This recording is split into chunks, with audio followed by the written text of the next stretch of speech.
ไปฮะกูตุน้องตัวโตกูตัวโฮกูเมื่อวานนี้ก็น้องพักผ่อนมื้อนี้ก็พักผ่อนอีก2 มื้อน้องอยู่บ้านแม่นบ่อยู่ซื่อๆ2 มื้อแม่นบ่แม่หน่อยจังซี่เนาะ โอเคฮู้มันบ่มันขยันเฮ็ดเวียกฮู้บ่ฮู้อยู่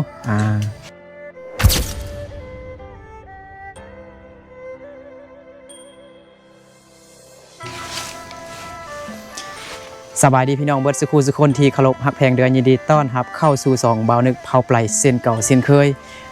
ตอนนี้บ่าวนึกอยู่บ้านห้วยสะแงมเมืองไสยบุรีแขวงไสยบุรีสปลาวเหนือเป็นหมู่บ้านบ้านของน้องไม้เนาะน้องไม้ผู้สาวชนเผ่ามงเนาะที่งามสวยน่าฮักขยันเก่งประจำหมู่บ้านสันๆเนาะเป็นสาวงามประจำหมู่บ้านเลยทุกคนเนาะมี FC หลายคนได้อยากให้บ่าวนึกกลับมายามน้องไม้อีกครั้งแน่ว่าซั่นเนาะบ่าวนึกก็กลับมาหาน้องไม้แล้วเด้อทุกคนเนาะตอนนี้คือน้องไม้เป็นตะกล้องเด้อเนาะเดี๋ยวไอ้ข้อกล้องเราปิ้นกล้องไปหานางเอกก่อนเนาะย้อยจงย้อยจงย้อย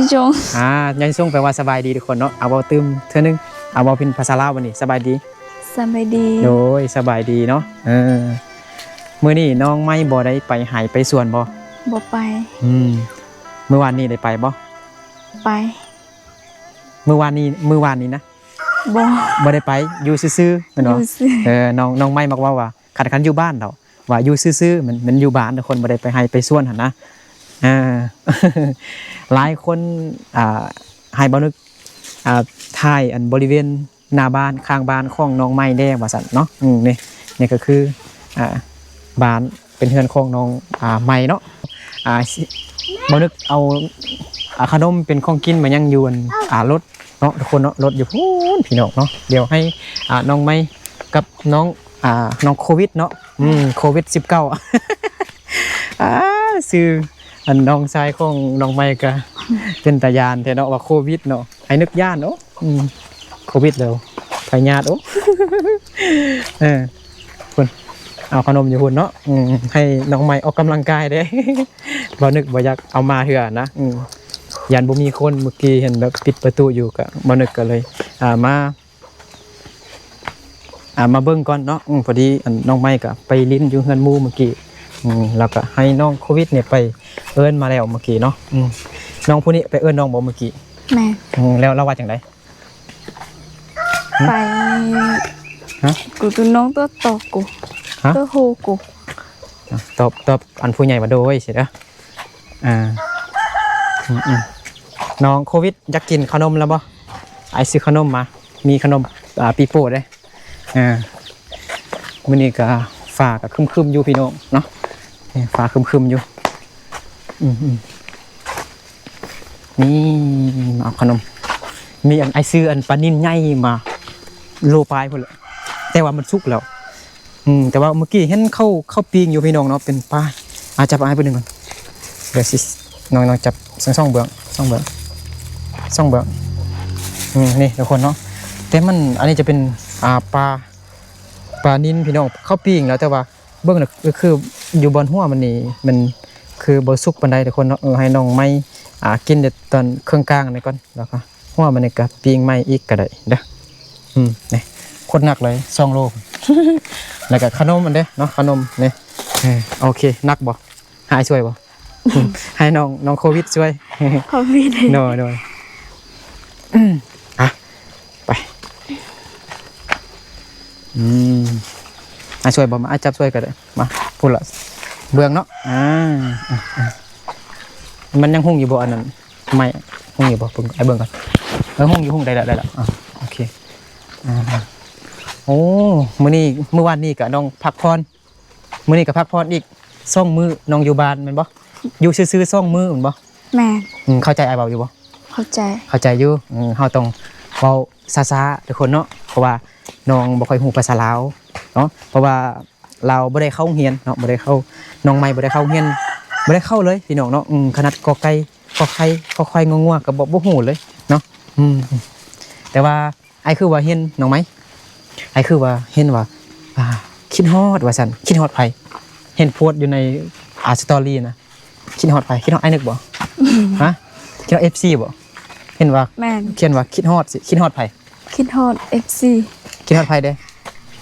คิดฮอดไอ้นึกบ่นะคิดฮอดไอ้นึกบ่ คิดฮอด คิดฮอด เอออ้าอันนี้มันมักม่วงพี่น้องเฮาบ่ บ่ น้องไม้ บ่แม่น บ่แม่นบ่มักม่วงพี่น้องเฮาบ่ฮู้พี่น้องบ่เป็นพี่น้องของแม่นะแม่นบ่บ่แม่นน่ะ บ่ฮู้ บ่ฮู้น้องน่าจะบ่เข้าใจเบานึกเว้าทุกคนเนาะคันเฮาเว้าลึกลงไปแล้วน้องจะบ่ค่อยเข้าใจทุกคนเนาะ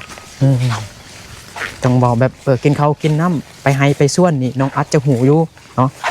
คันเฮาทำไปลึกอีกน้องบ่ฮู้น้องกินข้าวสวยแล้วบ่น้องไม้กินข้าวสวยแล้วบ่ กินแล้ว น้องไม้กินข้าวสวยกับหยัง บ่มีหยังกิน บ่มีหยังกินข้าวอาบน้ำบ่ กิน สบายดีอันนี้ไม่ชื่อหยังก็ลืมแล้ว บ่ฮู้ซื้อ บ่ซื้อเป็นม่งก็ได้ซื้อหยังซื้อแล้วโควิดแล้วก็นี่ซื้อหยังซื้อบ่ชื่อซื้อน้องอีกวันนี้ บ่จื้อแล้ว อ้าวคือบ่ชื่อซื้อน้อง แม่ช่วงลี ทรงลีชื่อทรงลีเนาะไม่ว่าลืมฮอดซื้อน้องแล้วบัดนี้เฮ็ดจังไดนี่นี่ขนมเอาขนมให้ดีแล้วบ่เป็นไข่มื้อนั้นน่ะดีแล้วบ่ดีแล้วเนาะนี่โอ้เอาขนมเอาขนมให้ก่อนมาน้องไหมมานี่ บ่แน่ได้ เอาอันนี้มันปลาเด้อแม่เด้ออันนี้ปลานิ่นนี่ไงปิ้งสุกแล้วเด้อกินกับข้าวเจ้าได้เลยเด้อเอาไปแล้วได้เด้อ โดยน้องไม่ยังบอกขอบใจไอ้เธอขอบใจไอ้นึกก่อน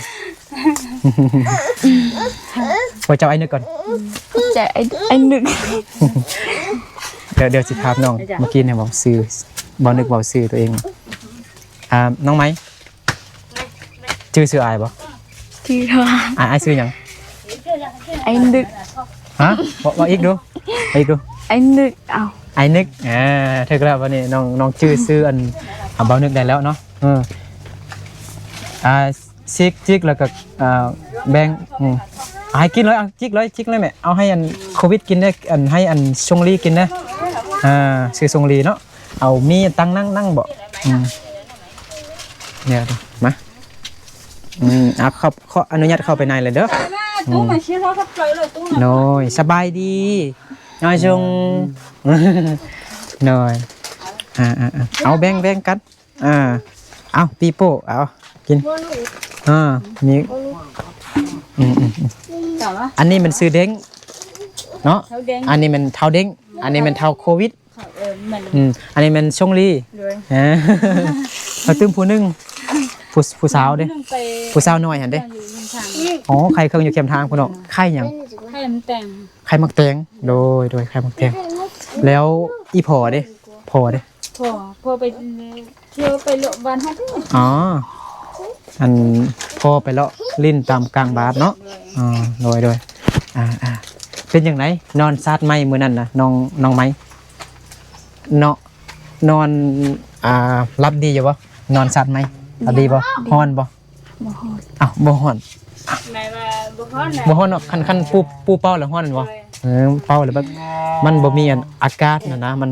มันทีนะเขายิบเขาอันนั้นแล้วมันทีนะโดยเอามานั่งอยู่นอกนี่ก่อนก็ได้เนาะ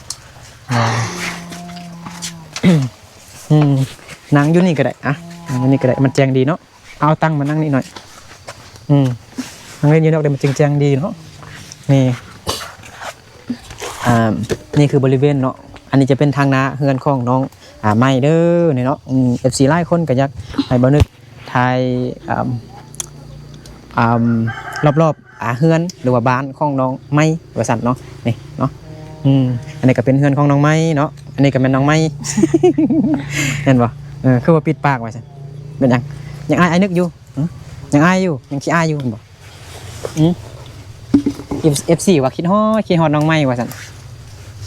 คิดฮอดน้องไม้ว่าซั่นไปหาน้องไม้เด้อคิดฮอดน้องไม้แล้วว่าซั่นบ่นึกบ่นึกก็มาหาแล้วเด้อเนาะให้คิดฮอดน้องไม้พอดีมื้อนี้น้องไม้ก็อยู่บ้านเด้เนาะพอดีน้องไม้อยู่บ้านเด้พักผ่อนเนาะเมื่อวานนี้ก็อยู่บ้านแม่นบ่ เมื่อวานนี่ก็อยู่ซื่อๆมื้อนี้ก็อยู่ซื่อๆแม่นบ่ แม่ อยู่ซื่อๆบ่กินข้าวกินน้ำเนาะอยู่ซื่อๆแม่นบ่ กินข้าวช่วยเหรอบ่ ยังบ่ได้กิน ทำไมมากินแล้วมากิน ยังบ่ได้กิน บ่ ทำไมอาจจะยังบางคำน้องใหม่อาจจะมีบ่เข้าใจบ่นึกเว้าทุกคนเนาะปันช่วยยังบ่ได้กินข้าวเถอะอ๋อแล้วอยากเข้าบ่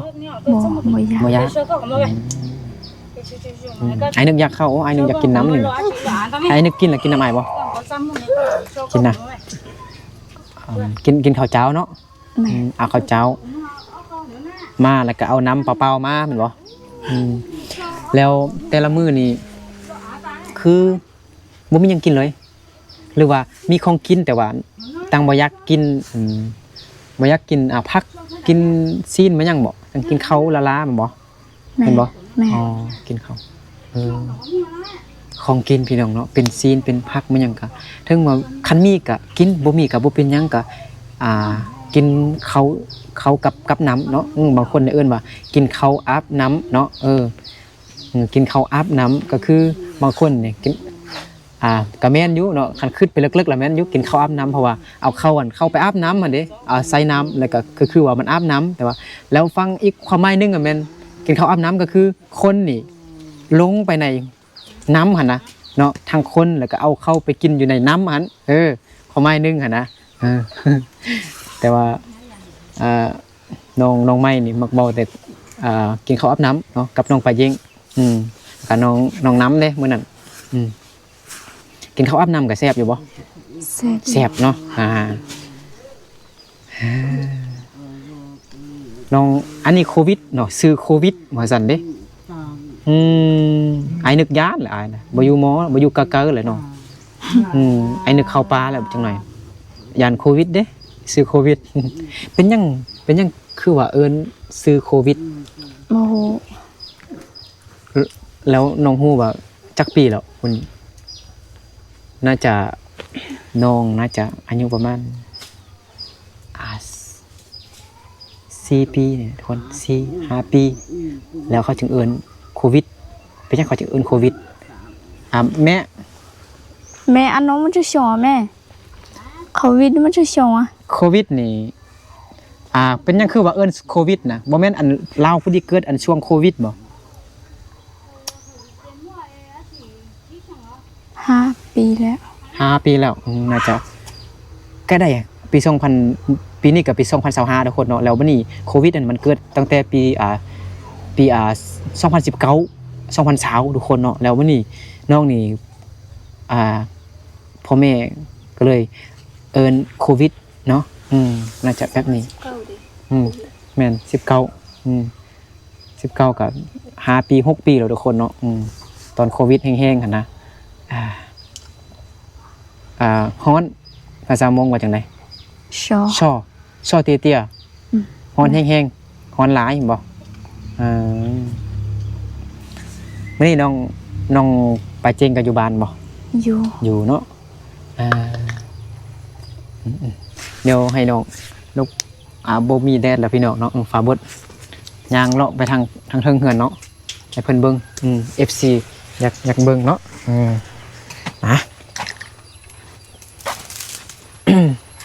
นี่อันนี้คือทางน้าเนาะน้องก็รีวิวเฮือนของตัวเองเลยเนาะเพื่อมีคนมาช่วยเหลือนะเพื่อมีผู้ใหญ่ใจดีผู้ใหญ่ใจบุญอยากช่วยนะอันนี้คือทางล่างเนาะทางล่างเฮือนของน้องบางคนก็ว่าน้องไม่นอนอ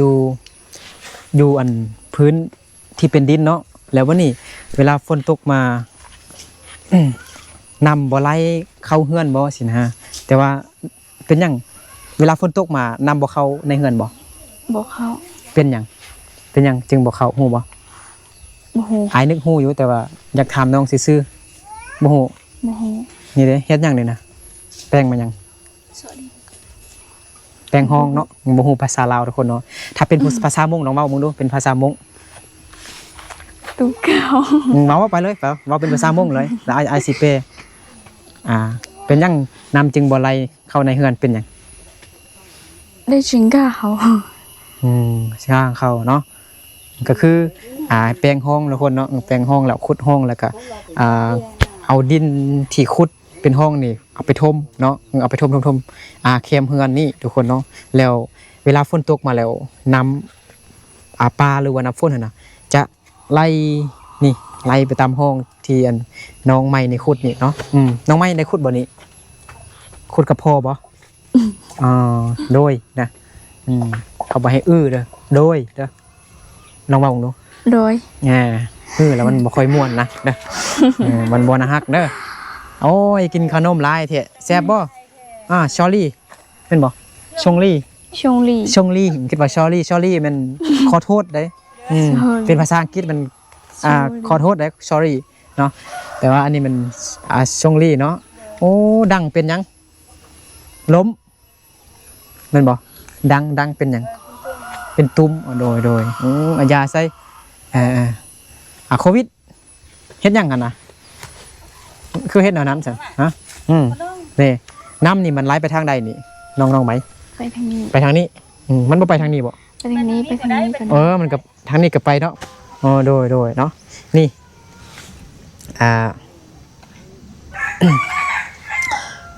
มื้อนั้นบ่นึกให้อีพ่อของน้องไม้แปลงเตียงให้น้องเนาะแล้วพ่อว่าสิยับมานี่อีกทุกคนแบบเฮ็ดแบบเฮ็ดต่อมาอีกนะจึงเฮ็ดเตียงนะเพราะว่ามันที่โพสทุกคนเนาะเขาเฮ็ดเตียงลายเตียงแล้วก็บ่มีบอนย่างเข้าย่างออกมายังหั่นนะมันจะลำบากนะพอน้องจึงว่าต่อมาทางเฮือนครัวในก่อนแล้วจึงเฮ็ดเตียงให้น้องไม้ว่าซั่นเนาะแต่ว่าตอนนี้พอยังบ่ทันพร้อมเฮ็ดเทื่อเนาะน้องไม้ยังฮ้อนอยู่เนาะมันอันเหรอเด้มันมีฟ้าบดเนาะก็มีลมเด้โอ้อันนี้มันไม้เฮาบ่แม่นบ่แม่นไม้เฮาซ้ำไม้เผาน้องไม้คนเราเลยไม้ของคนนี้โดยอันนี้จะเป็นดินลาวเนาะดินเฮาแต่ใส่มาแม่บ่ดินเฮานะตั้งแต่ใดมามันนี่บ่ดินเฮือนเฮานะดินเฮือนเฮาตั้งแต่ใส่มาตั้งแต่อันยกตือดินนะยกตือย่อตัวนี้มาย่อเนาะมันบ่ย่อนี่เนาะตำหัวเนาะหัวมันนี่เนาะโอ้ยจะขึ้นน้อยจังได๋แมงงอดได้แมงงอดได้นีบได้นี่เนาะให้ทายอันดับรอบเฮือนของน้องใหม่บ่นึกก็ทายให้FC ได้เบิ่งแล้วเนาะน้องใหม่ก็แต่ละมื้อก็บ่มีหยังกินทุกคนเนาะกินข้าวอาบน้ำโดยเนาะนี่ส่วนทางล่างผมก็เป็นส่วนมักไม้มักตอกเนาะผลไม้เนาะภาษาไทยกันว่าผลไม้เนาะของน้อง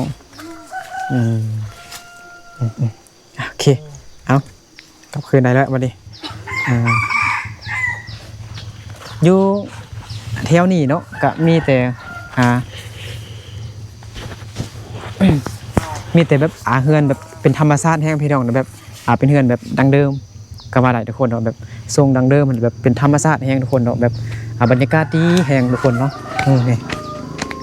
จะเป็นเฮือนพี่น้องเนาะก็เป็นเฮือนพี่น้องของน้องไม้นั่นแหละพี่น้องเนาะนี่อยู่ทึ่งคนก็เป็นทางรถทุกคนเนาะทางล่วงเนาะแต่ก็มีบอนซ่อมแปลงรถอยู่นี่ก็อยู่รุ่มเนี่ยก็เป็นเฮือนน้องไม้เนาะมันบ่น้องไม้เป็นจักปีนี่จึงยักมีแฟนยักมีผัวนี่นะ10 ไปเอ้าตอนนี้ก็15แล้วเด้เอา20ไปเอาเนาะฮะบ่เอ้าบ่ฮอดเช้าซ้ำบัดนี้ประมาณจักปี18 18แล้วก็จึงยักมีแฟนยักมีผัวแม่นบ่แม่ยักรู้สึกยักมีครอบครัวแม่นบ่ยังมีครอบมีครัวเนาะน้องว่า18ปีโอเคก็พอดีแล้ว18ปีก็ก็เป็นมันก็ถูกตามระเบียบกฎหมายเนาะหน่อยออกไปนอกเลยบ่ไปริมอยู่สวนบ่นึงได้เนาะอยู่แต่บ่เก่าก็บ่นั้นน้องไม้เลี้ยวมานี่บ่นึงดู อยู่ข้างกลางนี่แล้วอาสิถ่ายรูปเบอร์หนึ่งก่อนยิ้มงามๆดูหน่อยเชิงสิดู โอเคไม่ยกซื้อเด้อไปอ้อยอันทรงยังทรงลี่นะทรงลี่คือว่ามักให้ตลอดนะกินได้กินได้ ชุลีกว่ากินได้กินได้หายเอ้ยไม่กินได้หายเอ้ยไม่กินได้พี่น้องเอ้ยไม่กินได้โอ้ยบริคีทีได้เห็นบ่เอาให้อันเอ้ยแล้วเอาเลยยังมีลายอยู่เอาให้อีกก็ได้จ้าเอาให้อีกให้ไม่เอาขนมให้อีกน้องไม้จี้กินเลยน้องไม้กินเลยเมื่อคืนนี่เมื่อวานนี่น้องนอนนี่บ่เย็นดีบ่เย็นดีปูซาดแล้วเย็นดีเนาะปูเป้าแล้วมันร้อนทุกคนเนาะเพราะว่ามันบ่มีช่องว่างแบบระบายอากาศนะบ่คืออันซาดยังมีเป็นฟองดีเดนไม้นอนในบ่ได้ยินเลยนะไม่นอนนี่แม่เหนื่อยไม้มันตื่นกินข้าวบ่ได้ยินค่ะแล้วนอนหลับเด้นอนหลับดีเนาะมันมีซาดปูนอนแล้วก็ว่านอนหลับดีทุกคนเนาะนอนอยู่พื้นที่เพียนดินอยู่ในบ้านนี่น้องไม้ว่านอนหลับดีเนาะทางใดซาดไม้เด้ว่าสั่นทุกคนเนาะโอเคมาลินจะชวนไปดึงเนาะเย็นแล้วบ่หูเย็นบ่เย็นร้อนหนาวกันหนาวกับห่มผ้าไม่หยุดก่อนย้อนไปดึงก่อนนะมันแจ้งดีสิไทยหูไปดึงก่อนยิ้มงามๆเด้อเห็นแล้วปาดโควิดกับน้ำเอื่อยไปเนาะยันแต่ไอ้นึกเอาเอื่อยลักเอาเอื่อยเนาะมาลินวันนี้เบอร์หนึ่งก่อนอันน้องไหมเฮาตักน้ำอยู่นี่ไปต้มกินนั่นบ่แม่แล้วก็อาบอยู่นี่พร้อมเนาะโอ้พี่น้องเนาะมีต้นแหงพี่น้องก็คือแนะนำช้างอีกเนาะอาบน้ำอยู่นี่แล้วก็ตักไปแล้วก็เอาไปต้มกินแล้วก็ตักไปเอาไปล้างถ้วยล้างบ้วงแม่นบ่โดยแต่ก็น้องใหม่ก็ขยันพี่น้องเนาะไปให้ไปส่วนเนี่ยเก่งเนาะน้องใหม่เนาะฮู้บ่ฮู้มันบ่มันขยันเฮ็ดเวียกฮู้บ่ฮู้อยู่เบิ่งบอลเย็บได้จังได๋ตกลงนี่ไอ้บ่เอาเด้ น้องใหม่มาอาบน้ำอยู่นี่เคยตกน้ำสร้างแล้วบ่เคยเนาะเบิ่งเล็กน้อยเบิ่งน้องหน่อยเด้อระวังบ่ต้องให้เข้ามาคนเดียวได้ตกได้น้องโควิดน้องจานน้องนับไปบ่ต้องอยู่มออันนี้เนาะนำบ่อเดียวทุกคนเอามาอาบกับมาอาบอยู่นี้ทุกคนเนาะอาบอยู่นี้แต่มันก็บ่ได้ไหลลงนี่ได้ทุกคนก็ไหลลงไปใต้หุ่นทุกคนเนาะนี่ก็เพราะว่ามันเข้าอันเอาไม่ยังคิดต้มมา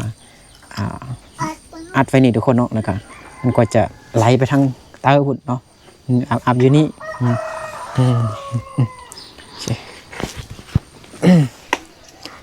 น้องไม่โอ้ฝนตกแล้วเนาะเบานึกว่าสิขออันสิลองใจเบิ่งว่าสิขออันโอ้เดี๋ยวฝนตกเอากลับขึ้นก็ได้ก่อนอยู่นี่ก่อนก็ได้มาอยู่นี่ก่อนฝนตกหน่อยนึงทุกคนเนาะแล้วมันก็ตกแห้งอยู่ได้จักหน่อยนะมันเด็กก็นั่นเดียวเบานึกว่าสิลองใจน้องเบิ่งว่าสิขออันอ้อยเนาะอ้อยต้นนึงว่าได้บ่ได้เนาะเดี๋ยวฝนตกพี่น้องเนาะเดี๋ยวเอากลับไปเพื่อนก่อนไปฝนตกไปก็ฝนตกมาฝนตกน้องไม้ฝนตกมาฝนตกมาต่อเหรอโอ้ยมืดแล้วเนาะฝนตกแล้วมืดพร้อมเลยมาอยู่นอกนี่อยู่นอก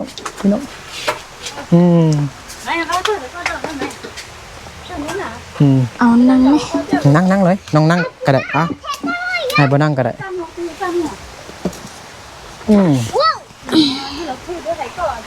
ชงลิ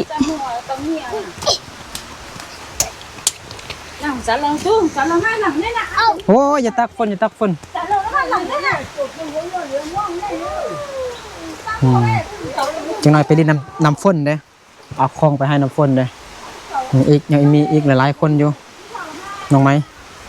เดี๋ยวเอาเงินให้น้องไม้ไปซื้อเนี่ยเอาเงินให้น้องไม้200,000เดี๋ยวเอา100,000นะไปซื้อเขายังจักโลนะ ยัง6 รู 6 โล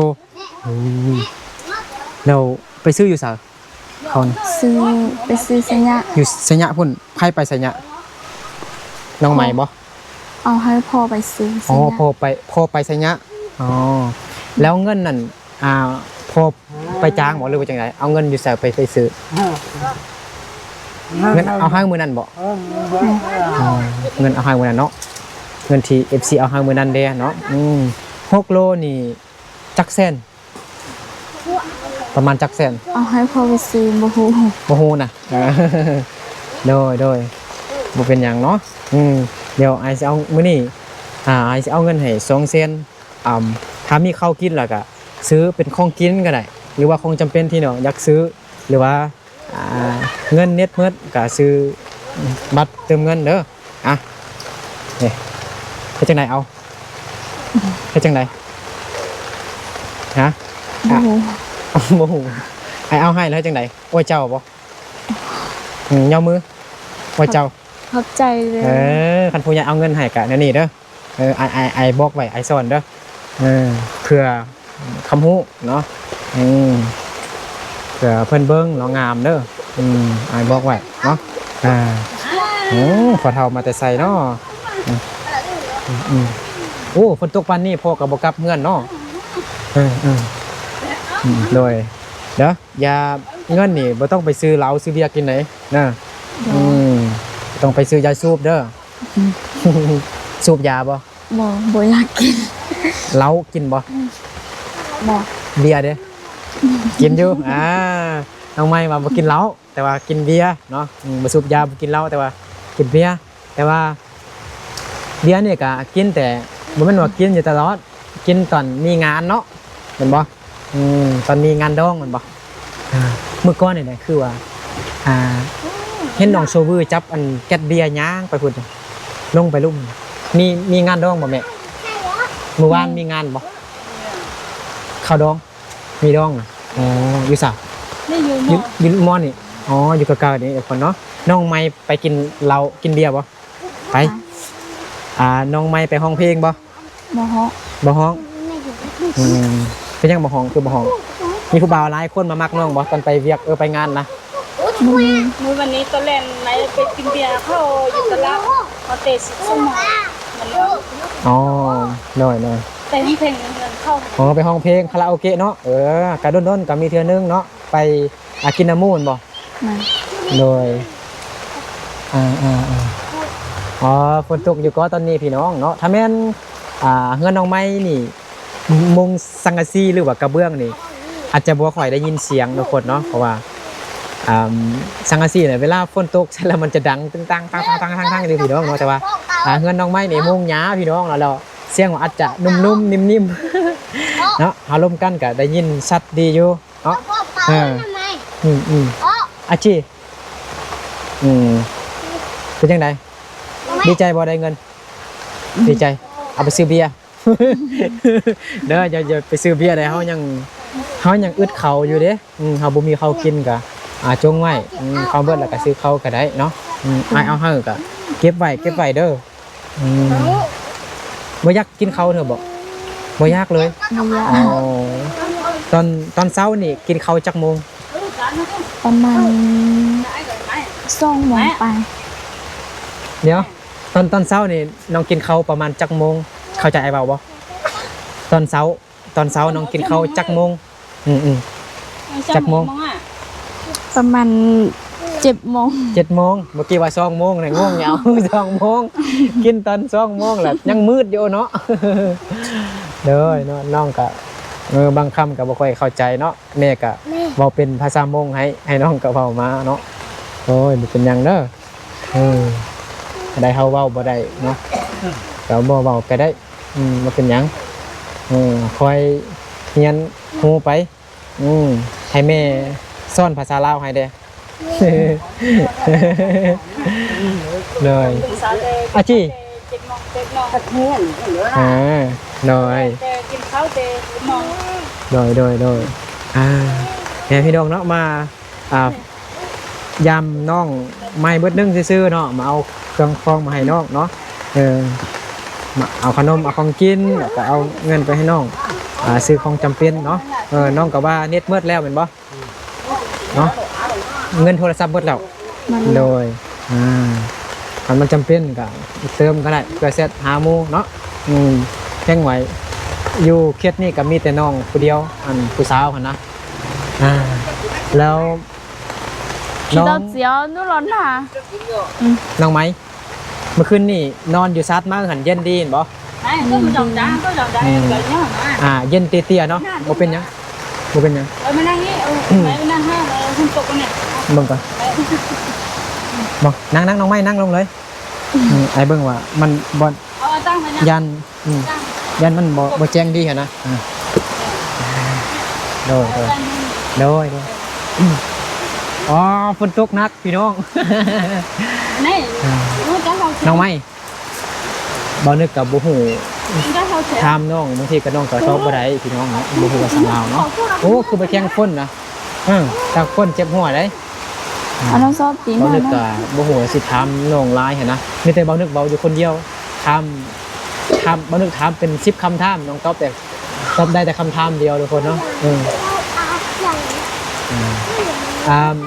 เวลาน้องไปให้หั่นนะน้องไม่น้องไปให้ฝนตกนี่ไปเฮ็ดบ่เฮ็ดโอ้ตากฝนเฮ็ดเป็นบ่ตากฝนเสียหญ้าเป็นบ่ปลูกสาลีเห็นบ่ปลูกมะเดือยปลูกสาลีเนาะฝนตกจังซี่ก็น้องไม่ว่าตากฝนตากแดดเนาะฉันเอาเฮานี่มันขยันเก่งโดนโอเคเดี๋ยวขอพักกล้องก่อนกล้องกระห้อนเนี่ยทุกคนเนาะกล้องถ่ายกระห้อนพี่น้องกะเดี๋ยวไปสิปิดคลิปก่อนเนาะเอาสำนี้ก่อนเนาะสำหรับคลิปนี้เนาะก็ขอให้น้องไม่จงอยู่ดีไม่แห้งเนาะความเจ็บจะได้ของใครจะมีเด้อเนาะให้เฮงๆรวยๆโอเคเอาสำหรับคลิปนี้เบานึกกับน้องไม่เนาะขอลาพ่อแม่พี่น้องเบิร์ดสุคนไปก่อนเนาะเราเจอกันใน EP ต่อไปหรือว่าคลิปต่อไปเนาะโอเคน้องไม่สบายดีเดี๋ยวยิ้มงามๆก่อนยิ้มงามๆยิ้มหูยิ้มบ่แน่ยิ้มบ่อันนั้นมันไว้มือละอันยิ้มกันเนี่ย